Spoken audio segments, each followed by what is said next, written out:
शक्ति मिल गई तो शक्ति का सदुपयोग होना चाहिए। शक्ति मिल गई है तो भरपूर सदुपयोग होना चाहिए। जो काम करना है उसको तेजी के साथ करना चाहिए। अगर आपके पास हाईवे है और उस पर स्पीड की लिमिट 120 किलोमीटर की है तो 120 तक तो गाड़ी भगा ही सकते हैं, नहीं भगा सकते? जोर से बोलिए जरा। भगा सकते।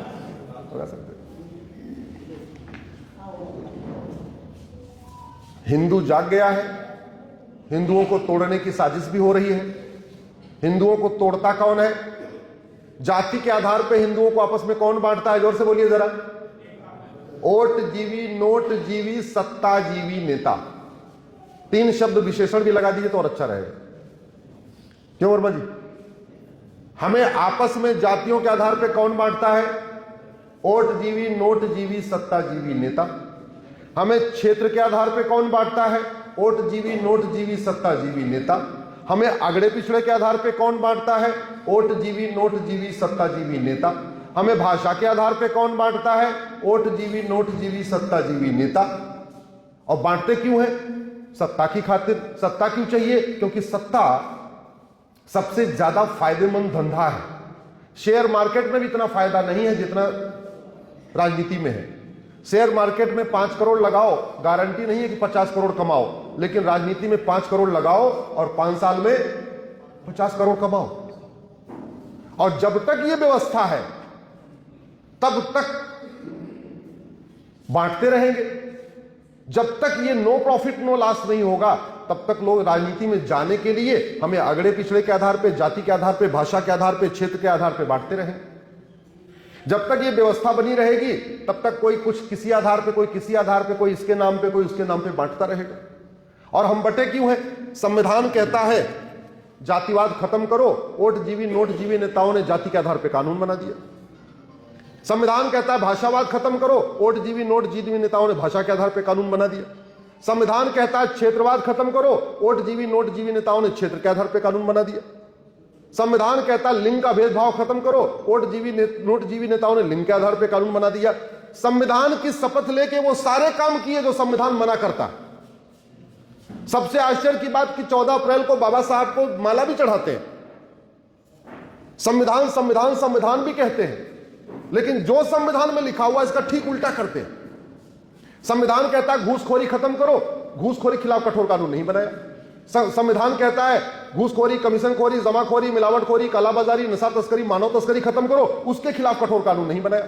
संविधान कहता है आतंकवाद, अलगाववाद, जिहाद, मजहबी उन्माद, कट्टरवाद खत्म करो, उसके खिलाफ कठोर कानून नहीं बनाया।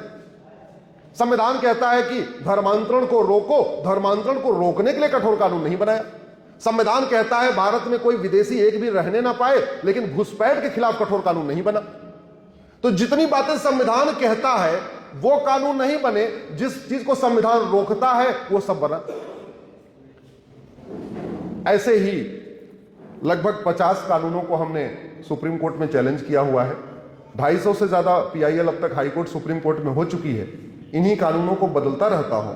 और सबसे बड़ी बात, आज तक हमने कभी सोचा ही नहीं कि राम के देश में कलयुग क्यों है और सिंगापुर में सतयुग क्यों है। सिंगापुर में सतयुग है कि नहीं है? आप उत्तरकांड पढ़िए, उत्तरकांड में राम राज्य का वर्णन है। राम राज्य के वर्णन में जो चौपाइयां लिखी हैं, जो कुछ व्यवस्था है, आप जाके सिंगापुर देख के आइए, हूबहू वही व्यवस्था मिलेगी आपको।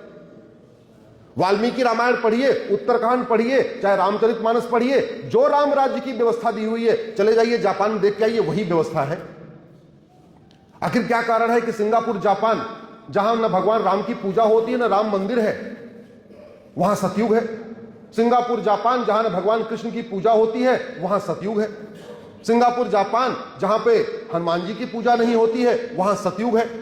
और यहां राम की धरती भारत, कृष्ण की धरती भारत, हनुमान की धरती भारत, महावीर की धरती भारत, गौतम बुद्ध की धरती भारत, स्वामी विवेकानंद की धरती भारत, महापुरुषों की धरती भारत, 24 तीर्थंकर की धरती भारत, 10 गुरुओं की धरती भारत, एक से बढ़कर एक ऋषि महर्षि। और यहां सारा अत्याचार है, सारी समस्या है। जानते हैं अंतर क्या है? क्योंकि हमारे देश में भगवान श्री राम की पूजा तो होती है, हमारे देश में राम मंदिर तो है, लेकिन आज तक हमने न राम राज्य के बारे में विचार किया, न राम नीति लागू करने का प्रयास किया। हमारे देश में भगवान कृष्ण का मंदिर तो है, लेकिन आज तक न हमने कृष्ण नीति लागू किया, न कृष्ण नीति लागू करने पर विचार किया। भगवान श्री राम कहते हैं भय बिन होए, जोर से बोलिए, भय बिन होए। इस सिद्धांत को लागू ही नहीं किया। भगवान कृष्ण कहते हैं सठे साठ्यम समाचरित, इस सिद्धांत को लागू ही नहीं किया। हमारे पूर्वज कहते थे न रहेगा बांस न बजेगी बांसुरी, इस सिद्धांत को लागू ही नहीं किया।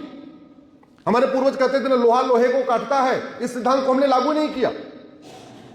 बस दुनिया भर की बतौलेबाजी, लोहियावाद, अंबेडकरवाद, पेरियारवाद, गांधीवाद, दुनिया भर की जुमलेबाजी, दुनिया भर की भाषणबाजी, दुनिया भर की तू मैं आरोप प्रत्यारोप, नूरा कुश्ती, बतौलेबाजी, लेकिन जो करना था वो किया ही नहीं। और क्यों? क्योंकि आप जैसे समझदार लोगों ने, आप जैसे पढ़े लिखे लोगों ने, आपसे मतलब दिल पे मत लीजिएगा, आप जैसे लोगों ने सच लिखना, सच बोलना, सच को सोचना छोड़ दिया। अपने आप की बात नहीं कर रहा हूं।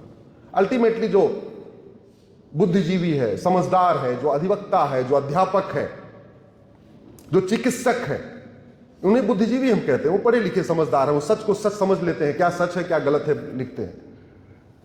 इस देश में अगर वास्तव में हमें सतयुग स्थापित करना है तो सबसे पहले हमें सच स्वीकार करना, सच को लिखना, सच को बोलना शुरू करना होगा।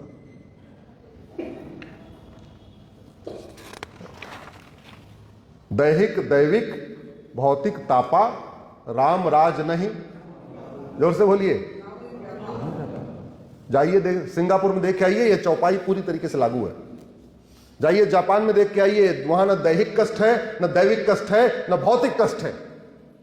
राम राज्य अगर आपको देखना है तो सिंगापुर जापान देख के आइए। राम राज्य देखना है तो वहां जाके देख के आइए। वहां राम, वहां के राम और वहां के निषाद राज एक साथ पढ़ते हैं, एक ही स्कूल में बैठ के एक ही किताब पढ़ते हैं। सिंगापुर जापान में मंत्री का बच्चा और संतरी का बच्चा एक ही किताब पढ़ता है। सिंगापुर जापान में कांस्टेबल का बच्चा और कलेक्टर का बच्चा और कप्तान का बच्चा एक ही किताब पढ़ता है। सिंगापुर जापान में शिक्षक का बच्चा और शिक्षा मंत्री का बच्चा एक साथ बैठ के एक ही स्कूल में एक ही किताब पढ़ता है। हमारे देश में भी कृष्ण और सुदामा एक साथ पढ़ते थे। हमारे देश में भी दशरथ जी और सुमंत एक साथ पढ़ते थे। हमारे देश में भी भगवान श्री राम और निषाद राज एक साथ पढ़ते थे। आज की डेट में पढ़ रहे हैं क्या? जोर से बोलिए जरा। तो हम कितना भी राम मंदिर बना ले, कितने भी मंदिर बना ले, कलयुग नहीं जाएगा। कलयुग तब जाएगा जब राम नीति लागू होगी। राम, भगवान श्री राम ने क्या क्या व्यवस्था लागू किया था, जब तक वो लागू नहीं होगी तब तक कलयुग नहीं जाएगा।